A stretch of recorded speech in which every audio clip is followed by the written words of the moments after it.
টাকাটার ব্যাপারে আমি কত করে বললাম, গরিব মিলনে 100 টাকা শুধু অস্বীকার করছে।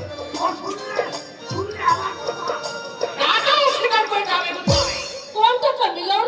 ওই যে দাদার পড়ার খরচ চালাতে আর বাড়ুটিদের সঙ্গে মামলা চালাতে জানিস না, ওই ভক্ত কুশলের কাছে আমরা জমি বাধা দিয়েছিলাম। আমার দাদা চাকরি করে অর্ধ করে বেশি টাকা শোধ করে দিয়েছে।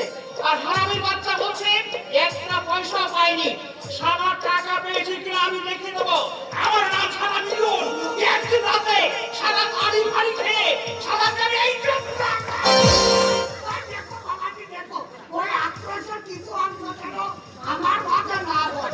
কারণ জানো তো আমি 87 মানুষ। হ্যাঁ হ্যাঁ, আপনার কথা শুনেই মনে হচ্ছে আপনি খুব সাদাসিধে মানুষ। বুঝে তো বাবাজি, তা বুঝবে বই কি, তুমি শিক্ষিতা বুদ্ধিমতী, বুঝবে মানব বুঝবে।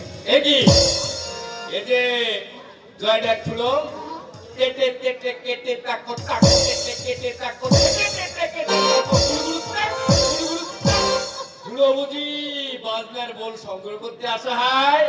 কথাটা একটু আপত্তিকর ধরনের হলো না বাবাজি? মোটেই না, আপনার স্বভাব তো হাম আচ্ছা করে জানতে পারতে হয়। হিয়া কামাটি হুয়া আর হুয়া কামাটি হুয়া, এই করেই তো আপনার স্বভাব। এই করাই আমার স্বভাব। এই 87 মানুষটার নামে এত বড় একটা বদনাম দিলে পাবে? দেবে, এটা তোমাদের দোষ নয়, এটা যুগের দোষ। সরলতার যুগ আর নেই। আমি সরলভাবে বলি। আর তোমরা আরেকজনের লোক বন্ধুরা এরা পালন ভেঙে দাও। হরি হে দীনবন্ধু, মানুষের মনের বিশ্বাস কোথায় ছড়ালে প্রভু? আসি বাবা।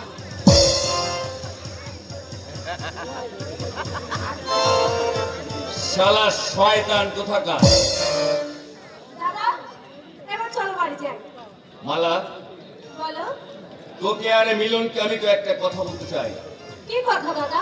আজ কদিন ধরে আমি বলবো ভাবছি, কিন্তু তোদের মুখের দিকে চেয়ে আমি বলতে পারি না। দাদা, সে কথা শুনলে তোরা ধৈর্য রাখতে পারবি? পারবো দাদা, তুমি বলো, আমি সব কথা সহ্য করতে পারবো। আমি সাহস পাচ্ছি না তোদের ছিন্ন ভিন্ন করে ফেলতে। বিরাট একটা ঝড় আসছে। ওর ঘর? কিসের ঝড় দাদা? বাবা তোর না না, সে কথা আমি বলতে পারবো না। সে কথা শুনলে তোরা পাগল হয়ে যাবি, হয়তো ধৈর্য হারিয়ে আত্মহত্যা করবি। বলো দাদা, বলো, সে কি এমন কথা, আমি শুনবো। না না, সে কথা আমি বলতে পারবো না। ওরে পারবো না আমি তোদের বিরহ কাতরেই মুখ দুটো সইতে। দাদা, আয় আয়, চল বাড়ি ফিরে চল। চলো।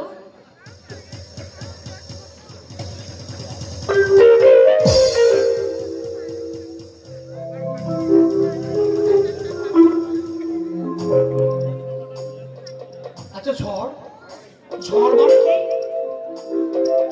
সেই কথা শুনলে তোরা পাগল হয়ে যাবে। কেন পাগল হবো কেন? আচ্ছা, কিচ্ছু বুঝলাম না, একদম কিচ্ছু বুঝলাম না।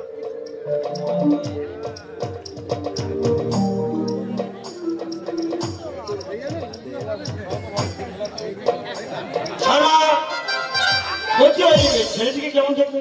কোন ছেলেটি? শঙ্কর, এতক্ষণ যার সঙ্গে তুমি গল্প করছো, কি বুঝলে ছেলেটি কেমন? চমৎকার। ওকে জামাই করবো ভাবছি। ভালো হবে, খুব ভালো হবে। তবে প্রত্যেকে বাগানের কুকুরকে বসায়। বিপ্লবের ছেলেবেলার বন্ধু। বিপ্লব মামার বাড়িতে থেকে কলকাতা যে স্কুলে পড়তো, সেটাও সেই স্কুলে পড়তো। ও, নিজস্ব দুখানা বাড়ি আছে কলকাতা। হ্যাঁ, হঠাৎ স্টেশনে বিপ্লবের সঙ্গে দেখা হতেই হাত ধরে বাড়ি নিয়ে এসেছে। আর এটাই বলে প্রজাপতির খেলা। ভালোই হলো। তবে সত্যি কথা বলতে কি কুকুরকে বসায়? হ্যাঁ। এই মালা আর মিলনের মেলামেশা নিয়ে গায়ের মধ্যে যা বিচ্ছিরি আলোচনা হচ্ছে, শুধু আপনার ভয় কেউ কিছু বলতে পারে না। বিক্রি আলোচনা যারা করেন তাদের মনটাই কদর্যতা ভরা। মালা আমার মেয়ে, আমার মেয়ের ভালো মন্দ অন্য কারো বুঝতে যাওয়ার না। তাছাড়া মিলন মালার ভালোবাসার মধ্যে এতটুকু নোংরা নেই। ছোটবেলা থেকে ওরা যেভাবে যে মন নিয়ে মেলামেশা করে আসছে, আজও তার মধ্যে কোনো ব্যতিক্রম ঘটেনি। দেখুন, কথাটা আমি কি বিশ্বাস করতে পারবো না। কেন? সেদিন সন্ধ্যাবেলায় আম বাগানে গিয়ে যা দেখলাম, অবশ্য মালা মায়ের কি বলবো, যত নষ্টের গুণা ওই বোকাটা লেখাপড়া তো শিখলো না, 3 লাখ কারিগর কিনবে আর বাজার ছেলেদের সাথে আটকা দিয়ে সেসব কথা থাক। সন্ধ্যাবেলায় আমবাগানে তুমি কে দেখেছো তাই বলো। তা শুনতে যখন চাইছেন তখন নিশ্চয় বলবো।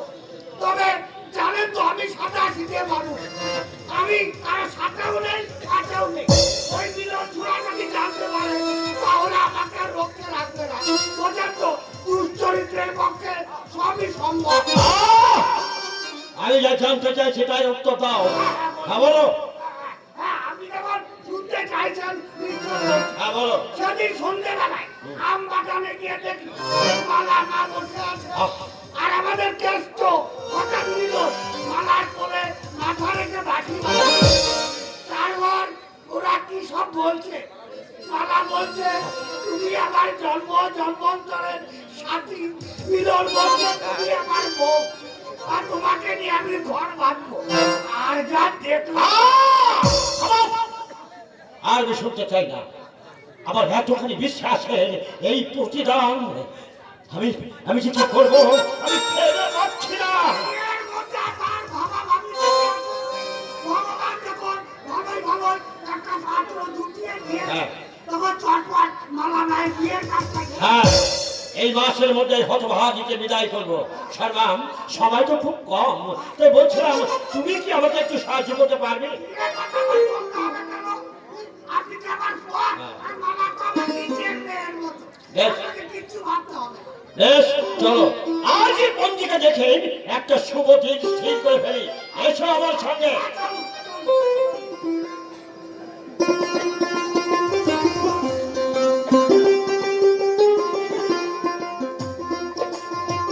দাদা, দাদা, আশ্চর্য মানুষ, মেয়েদের তুমি হার মানিয়ে দিলে।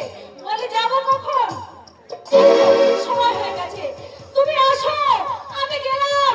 দাদা, দাদা।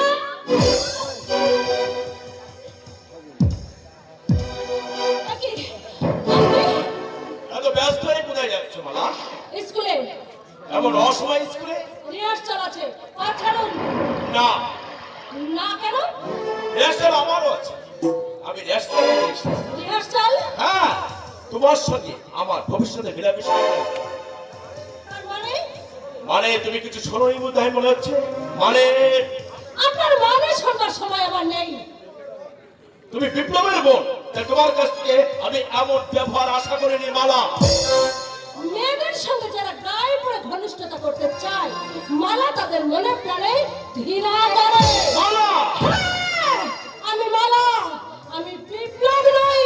এই কথাটা আপনি মনে রাখলেই আমি খুশি হব। ভুলে যাচ্ছ আমি? অতি নির্লজ্জ, আপনি অতি নির্লজ্জ।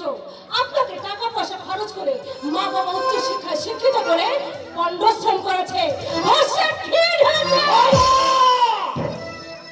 বাবা, আর সঙ্গে কিভাবে কথা বলতে হয় সে সৌভাগ্য শিক্ষাটিকে তুমি এখনো পাওনি। তুমি কিছু মনে করো না সন্তান। ও হ্যাঁ, এখনো কিছু জানবে। হ্যাঁ, তুমি যাও, একটু ঘুরে এসো, মালার সঙ্গে আমার কিছু কথা আছে।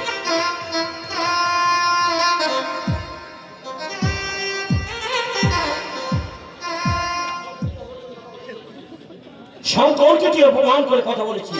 জানিস ওর সঙ্গে আমাদের কি সম্পর্ক? দাদার ছেলেবেলার বন্ধু, এছাড়া অন্য কোনো সম্পর্ক আছে বলে আমার জানা নেই। জানিস না, আমি তোকে জানিয়ে দিতে এসেছি।